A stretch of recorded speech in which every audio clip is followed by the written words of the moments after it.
Thank you very much, Tim, for those kind words, and lovely to see such a healthy number of people. I'm going to keep this concise in strict scientific fashion, but nonetheless contextualize it for you so that it doesn't come over as just one strand of knowledge or wisdom.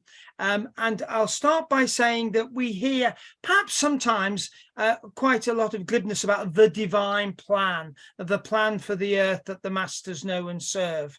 And so let me say, and Tim has already mentioned the esoteric psychology, that we understand that the divine plan will cycle in and cycle out of manifestation.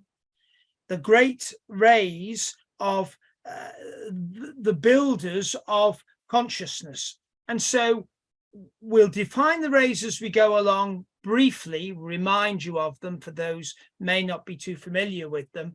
Wonderful body of teaching, is in 5 volumes amidst the 24 volumes of esoteric work that the Master Dwaj Khul in the Trans-Himalayan tradition sent through to Alice Bailey. So great reference point there for you, the esoteric psychology, the science of the 7 rays.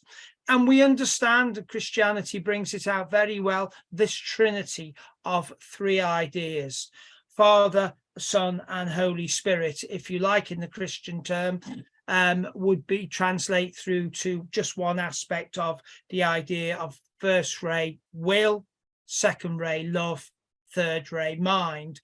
And so hold that in your minds, this idea of will, love, and mind. Because if we go back 2 ages before Aquarius, which we're entering, we get to the age of Aries. And we know from basic astrology that Aries is very, very will orientated. And that particular age cycled in the first ray. Not our subject tonight. We know more, because our lifetimes are more current, in the age of Pisces. Oh, by the way, you might go back to the age of will and see the time of the Old Testament and some of the you will obey me and there will be obedience, otherwise God will proclaim mass genocide on you. We can feel that will, and how some of those passages have been read to even start very willful actions by various sects of society. But just to leave that alone, it's a fascinating time in history. The next 2,000 years uttered in by the Christ was the love aspect, and that's very clear. It wasn't just the love aspect, but the love aspect was Christ and the devotion aspect was Jesus, and we're going to talk about overshadowing very, very shortly. And then the third ray of mind, what is in the mind, what is known by the mind, the knowledge that exists in the mind. This is the age of Aquarius. And it seems to be a little bit forgotten when people talk about the age of Aquarius. Oh, it's about groups. It's about the first objective of theosophy. Principally, and look, when the masters came and spoke to Madame Blavatsky about this, principally, it was at a time when science was not in the forefront. In other words, the 5th ray of concrete knowledge and analytical science hadn't cycled into man's consciousness. What was science like at the time that Jesus was born? Well, we know that 1,800 years later, Madame Blavatsky had a go in a volume of Isis Unveiled. And I've looked at that as a scientist, well trained at university as a scientist. I've looked at that and I see how rudimentary it was. However, it was only going to be 15 or 20 years later that we had the advent and the origins of quantum physics, which I will be mentioning tonight. So the age of Aquarius is 40% of the ray of concrete knowledge and analytical science. We've talked about the 6th ray of devotion in the age of Pisces, and that is just simply, I believe. Faith is involved, but but we talk about Aquarius as I know, and the importance of knowledge and this third ray, and the idea that we may be pulled to one of these aspects more than another, because we have a ray of the soul. I have a second ray soul, but at a higher level, I have a third ray monad. And that third ray monad makes me very, very, very interested in knowledge. And I guess all you theosophists here tonight, whether core theosophists or people who are just interested, want knowledge, the thirst for knowledge, which is Aquarian. And we need knowledge about ourselves. So let's start from that with an idea of overshadowing. I've never seen any explanation in any books I've read, maybe I've just missed them, of how overshadowing works. But it works as a result of the fact that we understand that matter, as we so call it, and energy, interchangeable as they are, as per E = mc squared, are also interchangeable in terms of particles and waves. And what we have to realize that as part of the human evolution, we take on particular form. And there is another evolution, the angelic or Deva evolution, which doesn't take on form, but which can link with form if that form has a wavicular part to it that corresponds to the wavicular part, the wavicular nature of the overshadowing entity. Let's call it a solar angel. We hear a lot about this term solar angel, and it overshadows us. That means that it doesn't, until we fuse with it, it doesn't actually take us over entirely. It can fuse with us if we can reach a higher mental state. And we call that Manas, the higher mental state. So this idea of overshadowing, for us to understand it, requires the idea of particle and wave. And so if we consider that there are 7 ray ashrams, and they're all responding to each ray, and we look at the 5th ray ashram, most of the ashrams are on the Buddhic plane. But the 5th ray ashram, science and analytical knowledge, is on the higher mental plane. And therefore, we need to perhaps understand where our mental state is. Is it to do our mentality with purely survival, the daily budget, however important that might be, our activities, our friends, our family, our relationships, our holidays, our interests, our hobbies, all lower mind? And an overshadowing entity, such as a solar angel or higher, a guide, a master, cannot affect that person, impress them with energies, unless that individual can get up to higher mind, which is abstract thought. And if we sit down and play a game of chess, we're working with abstract thought, doing some advanced mathematics. And so, are we serious about completing our evolution from the human, which is essentially particular, to the divine, which is essentially wavicular, through a fulcrum or a center of gravity somewhere on the higher mental plane?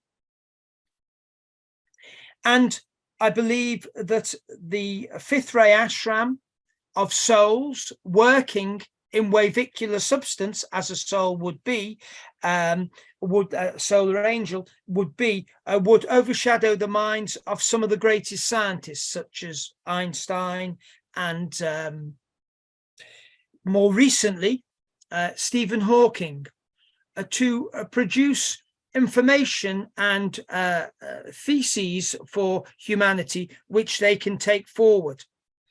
And further than that, this fifth ray ashram working for science has overshadowed the medics, scientists to produce things like vaccines, and medics to be using these in the administration of medicines, which can seem to be the good karma, we're going to come back to this, the good karma of mankind. And collectively, good karma is created by effort and research and delving down into all ideas of science, what science has to do, unemotionally, with lucidity, drilling down and finding the answers. And part of the way that we need to start to reorientate in the new age is to develop this critical faculty of being able to exist on the mental plane and then the higher mental plane as a mode of consciousness. That doesn't involve the emotions. Most people's lives are emotionally polarized to some of those interests that I mentioned before. Now, I mentioned right at the top, the rays of aspect, they're called rays 1, 2, and 3. They make the 4 expressions of mankind, 4, 5, 6, and 7, ray 4, art, ray 5, science, ray 6, devotion, religion, and ray 7, the spiritualization of matter, which is bringing down the abstract into the concrete, or touching the wavicular to become particular. And so in this scheme of evolution that we're looking at, has been displayed to me in meditation, this idea of realms of wavicular beings attaching themselves to the wavicular parts of human beings who can exist not only as particles with an ordinary personality, but can produce enough wavicular nature at the higher mental level to allow them to link to these beings who will guide them for the purpose of aiding humanity. And it means that we have to play our part in an evolution that we perhaps don't see and don't understand, and that all these teachings about spiritual development are there to help us play a greater part in evolution, rather than for us to have quite a satisfying life on the physical, emotional, and mental plane and say, well, I got through that all right, didn't I, etc. There's something much wider and broader going on. So the idea that ray 5 is the combination of ray 1, will and power, and ray 3, active intelligence, tells you that there is no emotion or love, really, even in this particular ray. There is a love coming through in ray 7, which is the combination of rays 1, 2, and 3, because that's love for all creatures. That is spiritualizing. That is bringing through the influence of the wavicular in the realms of the hierarchy of humanity, which is our guides, overseen by the Christ, and therefore has the essence of goodness into it. How are we going to have a plan on earth, a divine plan on earth, unless human beings knowingly link themselves with these energies from the higher mind upwards? And of course, higher mind is only the lowest level of the soul, if we accept the soul to be the triadal energy of Atma, Buddhi, Manas. And so if we go back to ray 6, in the last 2,000 years, it was meant to help us refine the astral body. It might have worked in other ways and made us more exclusive, more dogmatic about our religion, more fanatical about what to do with the people that don't fall into our inclusivity, etc. And we look at the religious wars to get the information about that. But surely the teachings of Christ were to purify that astral body, to take away the desire nature and reorientate it to something altruistic. But it's had its 2,000 years, and now it's cycling out of manifestation, and Ray 5 is coming in to refine the mental body. And that is to do exactly what I was saying about moving from lower mind to higher mind. In answer to a question I didn't ask about the lower planes, I was told that the times table is the second of the mental subplanes. I didn't ask that question. I asked a question about something else. But it's interesting that the 4 lower subplanes of the mental plane would be classed as lower mind and the 3 as higher mind. And I would refer you to The Mental Body by A.E. Powell, one of those fine compilation books that he produced, if you want to understand more about the mental body. And why I think it's important and why I mention it is because that is part of the task of the Age of Aquarius that I never hear speaking about. All I hear is about this idea of group consciousness and working in that way and loving the fellow man, all things that came out in the age of Christianity. Not talking about the churches. They may have taken it in what other directions they wanted and dropped reincarnation and karma, etc. I'm talking about the teachings of Christ in the New Testament and the Dead Sea Scrolls, etc., and others. And it's all very clear about how to refine. So I throw this out to you all. Why don't you, after this talk, go away, if you think it's important enough, go away and assess your mental nature. Is it lower mind, which is to do with survival and all those things I mentioned before, or is it abstract? And if you study and you are like me and like Tim and like many other people I hear tonight, if you are excited by mental stimulation to the extent that you want to get more abstract, you want to stretch your mind and you want to put your arrows of inspiration, aspiration into this world and learn more and more, we call it concrete in the abstract, and having a wider and wider ring pass knot of knowledge, then that's stage 1. But in the Aquarian age, stage 2 is to take that precipitation of energies, to take that energy down and put it into a book like Tim's book on cycles. Cycles, so important, as we've already seen in the first part of this. We're taking the higher mental abstract and making it concrete in the physical world. If we are impressed by the wavicular energies of the hierarchy of guides and masters who are trying to get willing, complicit individuals to work out the divine plan on earth. And mentality is our savior, not emotion.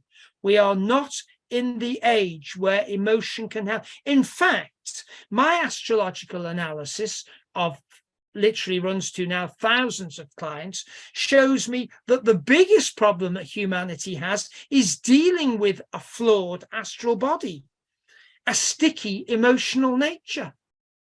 And so we've got to do that as part of our job, but we've got to refine mentality as well. And the sooner we can stop spending energy on the refinement of the astral body, which is only the case because we've misused these energies and created karma for ourselves in this life from previous lives, can we get on to being the scientist. Look at the conditions under which Stephen Hawking worked.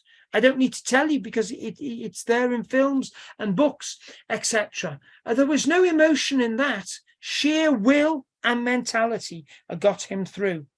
So the idea is that the ashram of souls on the fifth ray are looking for humans in incarnation to reach the higher mental plane, and that is the plane that they are on, and link with them and be impressed. How do we get to know about this contact? We get impressed mentally with a scheme that we should be involved in doing, a piece of work that we should be doing, a book, whatever. We get impressed by it.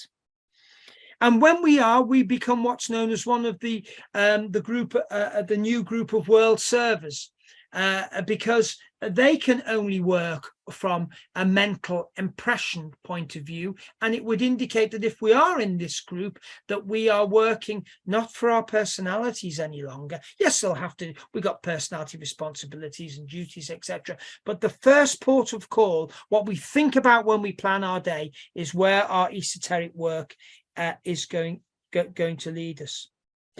Now, what we are today,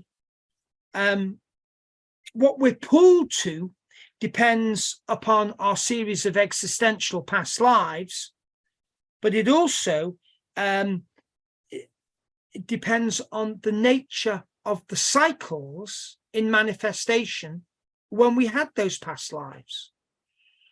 And so if the fifth ray hasn't been in incarnation for very long and was in an age a long time ago, then science isn't going to be something that we can easily embrace. We might have learned it at school, like I did at sixth form university. And so this will be not a recapitulation process. It will be much more of a treading of a new path. And therefore, the fifth ray path doesn't seem to be one that many people are going along. Whereas a sixth ray path, or a second ray path, even a love ray path, has been expounded in that incarnation that we understand of Jesus of Nazareth, who for the last few years of his life, working on the sixth ray of devotion, became devoted to his wavicular partner, which was the Christ, and the Christ at the second ray overshadowed him for the work that is done in the Bible,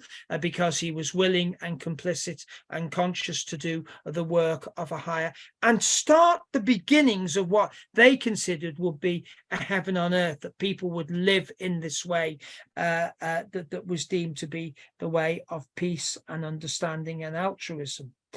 So what we may be pulled to the second ray, the sixth ray, the love ray nature, and that's fine. But the influences in the Aquarian age, the next 2,000 years, you will find, even though you have that strong love nature, will make you want to be more mental and want to understand things more than you can do so. There is more scope within the mental plane to understand things than you can understand things from the emotional plane. The emotional plane, when it is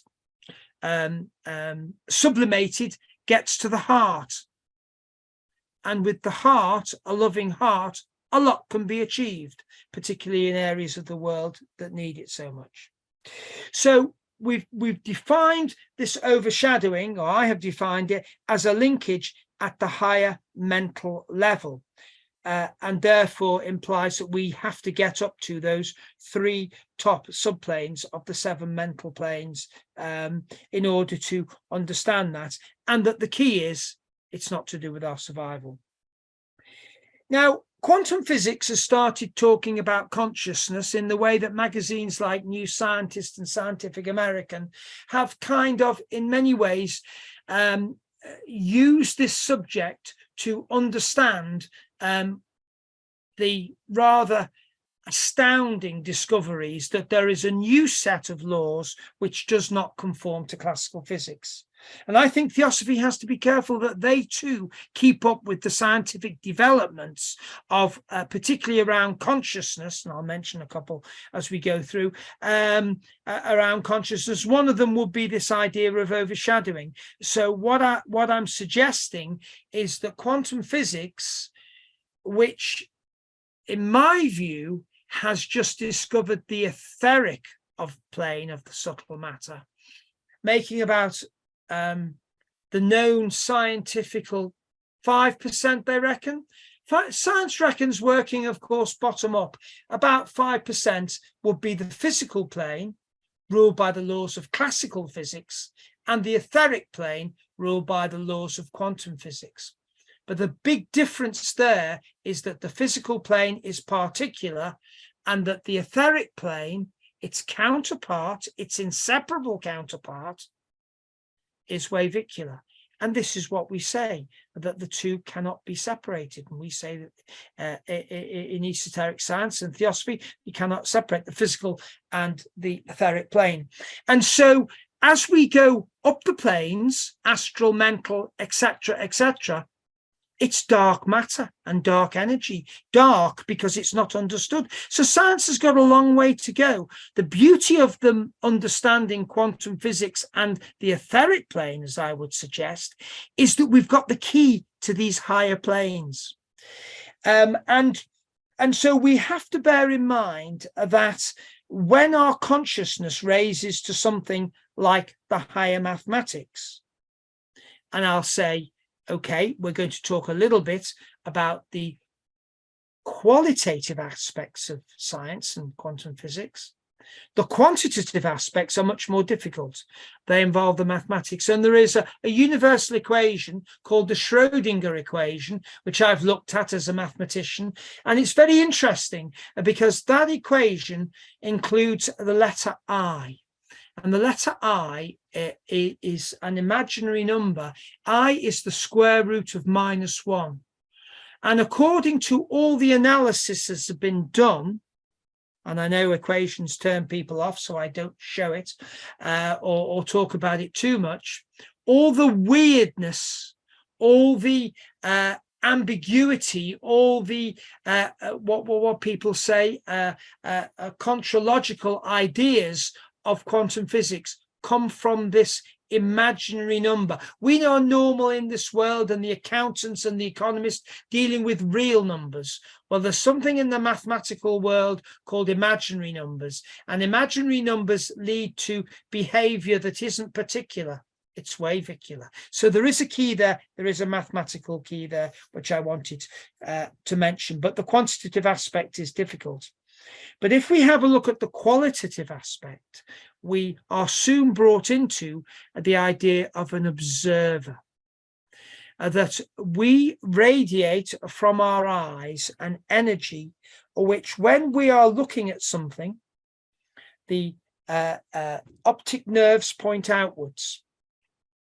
And when we decide to focus that energy by writing, by doing pottery, by drawing, by painting, whatever it might, writing music, we bring those optic nerves to a point and we pour quantum energy into it. And it's part of our creativity, the act of focus.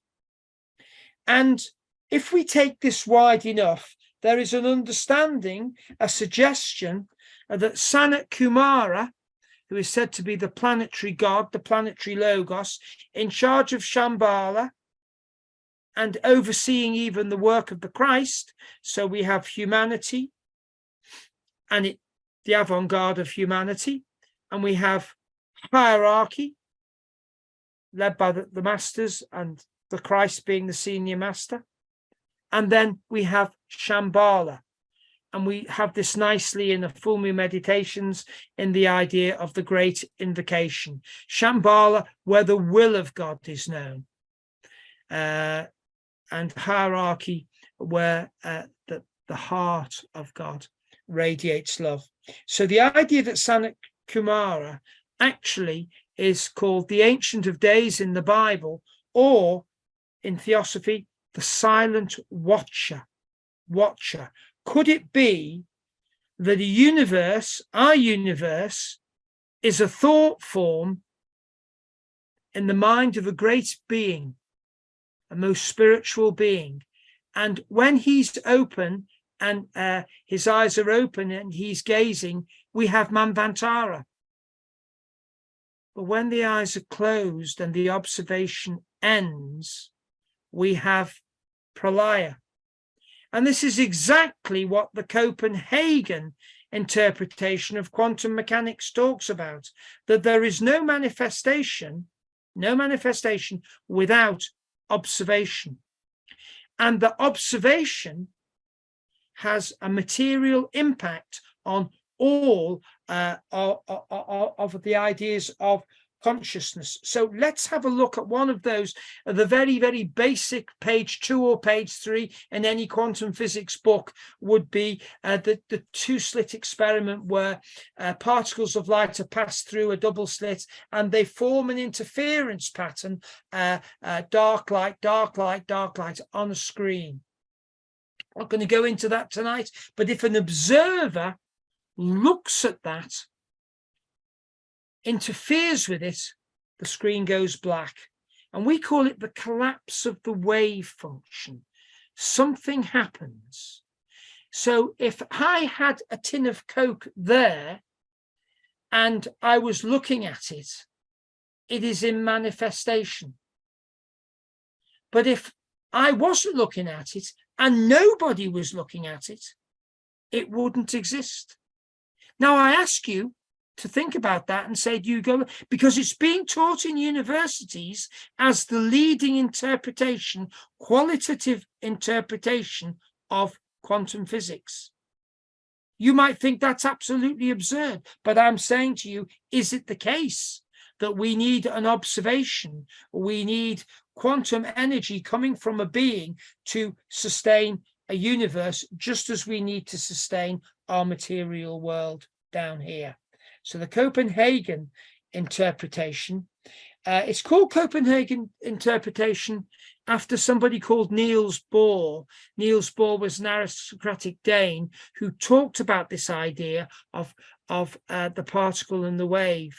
And he said there is complementarity between the two. You have to have the two for evolution to proceed.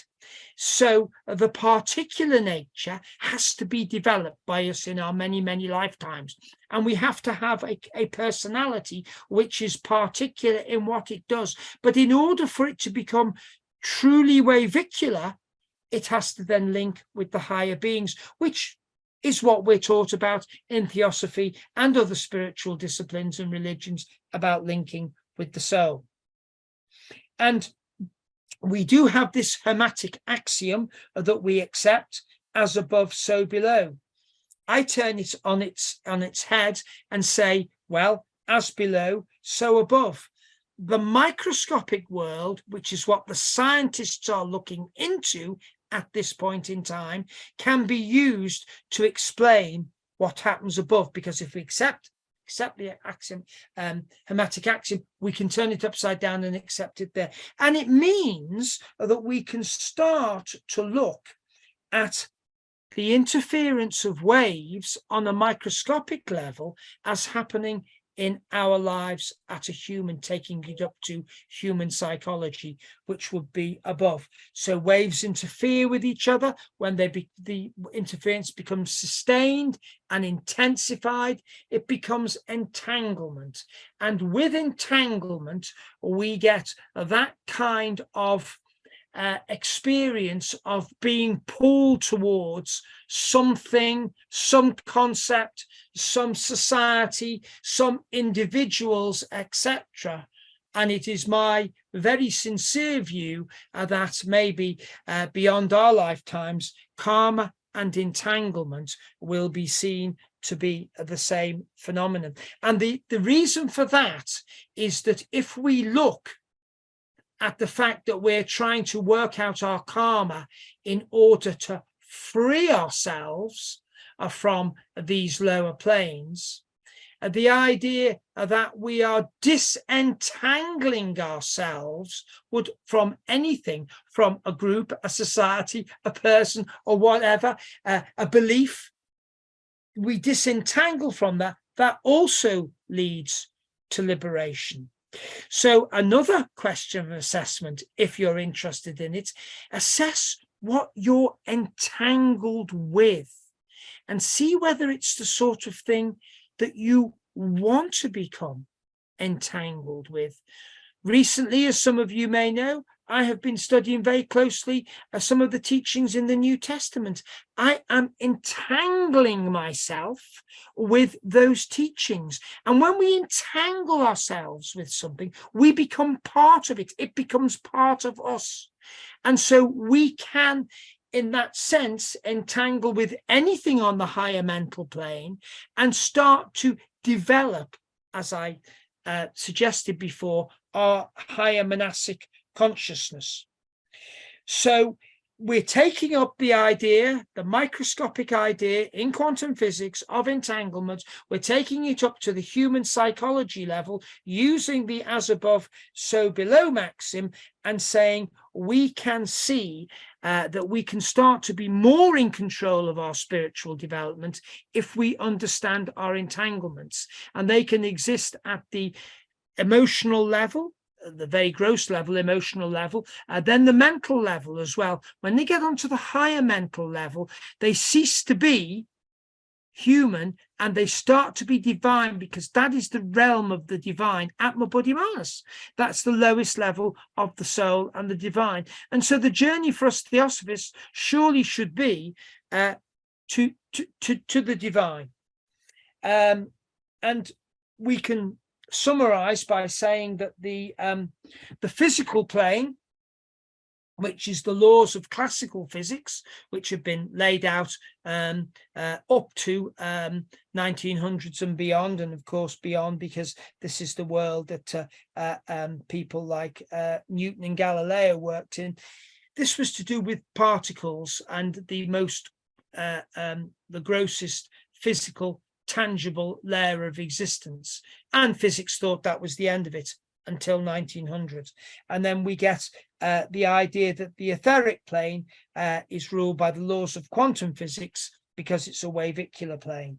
And if we consider meditation and death, both of which are fourth house matters, fourth house in astrology, they are to do with the inner worlds. And we consider when we meditate, then we are trying to go into the wavicular world deliberately, because we close our eyes and when we go to sleep as well. And the scientists say that will take away 80% of your gross sensory input. We have 5 gross senses, but sight is 80% as a percentage of the total, and therefore we close our eyes, and that's how we escape, of course, into the inner worlds when we go to sleep. We can't do it with our eyes open. We close our eyes. These are simple things, but they're important, and we become wavicular beings for a period of, maybe if we're lucky, my mind's so active, I'm lucky if I get 6 or 7 hours. 8 hours sleep. If we get 8 hours sleep, we've been in the wavicular worlds for 8 hours. And of course, our brain, being particular, being physical and particular, doesn't understand where we've been, and we get all kind of people, oh, my dreams are rubbish. So occasionally we have an astral experience, which differs from a dream in that it doesn't disappear very quickly. Once you're back in waking consciousness, you actually remember it for days to come, and that's a different type of experience altogether that can bypass the brain and is retained in the astral body. Having said that, I'm diverting a little bit. The idea that when we die, we are purely wavicular. We've lost the particular side until we reincarnate again. But the particular side is for us to develop a wavicular nature. And this is why the hierarchies of beings want to link with us. Now, there is a very interesting story which is alluded to in the Secret Doctrine about the Easter Island statues. And Madame Blavatsky, I can't remember which, in the Anthropogenesis volume, I can't remember where it is, talks about the indigenous people of Easter Island seeing these beings trying to materialize themselves. And the understanding elsewhere is that these beings were same nature as the solar angels, They're called Manasaputras, sons of mind, who were trying to complete their evolution from the divine to the human by materializing in forms which are now there as the Easter Island statues. But the whole thing became impossible to do. It was not possible for these divine beings to come down and complete their evolution. And so we get now the idea that the soul, the solar angel, who's got all the qualities of the divine, is now attempting to link with the higher aspect, the wavicular aspect of the human being in a symbiotic relationship, so that Manasaputra, solar angel, higher being, whatever you want to call it, but it's wavicular from the divine, can share in the experiences of the 500 or 600 lives that you have had on earth, and all of the fruits of those lives lived without having to come down and manifest in a physical body themselves, because they tried it. And the Easter Island, and it was probably on other remote islands as well, but Easter Island is the one that Madame Blavatsky mentions. And so if we can consider this scheme as being anything like believable, and I know my sources and I can talk to you authoritatively about it, and I hope some of you pick up on it, then we need this knowledge. We need this knowledge in the age of Aquarius to understand our true destiny and where we're going. But we won't do it, we won't get the understanding without having a parallel understanding of what is happening in the scientific world. And so, looking to draw things to a close, I mentioned earlier about increasing our ring pass knot. This is a very important concept. If you consider a circle, and everything you know is within that circle. Of course, that circle's got a circumference, which is the ring. And the ring pass knot is something exists and you don't know it. It's outside the circle. So Sagittarius, the 9th house, its energy, we're coming up to the full moon in Sagittarius, I think it's Wednesday, the full moon, is increasing what you know by increasing your ring pass knot, putting your mind to other things, and making this circle wide in diameter, wider, and the circumference bigger and bigger. And we do that by looking at things we don't know about and making them known. And this is why we call the concreting of the abstract. And we bring that abstract into the concrete inside the circle, and we have and what we are doing is we are particularizing things which otherwise are abstract. Oh, I don't know about that. I don't know what the score between England and Senegal is, because Ted went on till 9:30 at night. I don't know what the score is. It's outside of our ring pass knot. Okay, so this idea that the Ray 5 cycle that's coming in Aquarius should excite us. I believe it is going to be significant in getting us humans to realistically understand the true nature of why we're here. And if we can just start to bring in to our consciousnesses now this idea of duality, and the duality now, and we can talk about our own spirit matter, and we've been doing so for the decades at the TS and before that the Vedas, etc. We can do that duality anyway. Let's start to make it a little bit more scientific by saying, I'm going to look into quantum physics. I'm going to look into the idea of wave particle duality, and see if I can start to bring in correspondences, because I've worked many years on this, correspondences between, and there's been a lot of meditation to get facts together to put together a talk like this.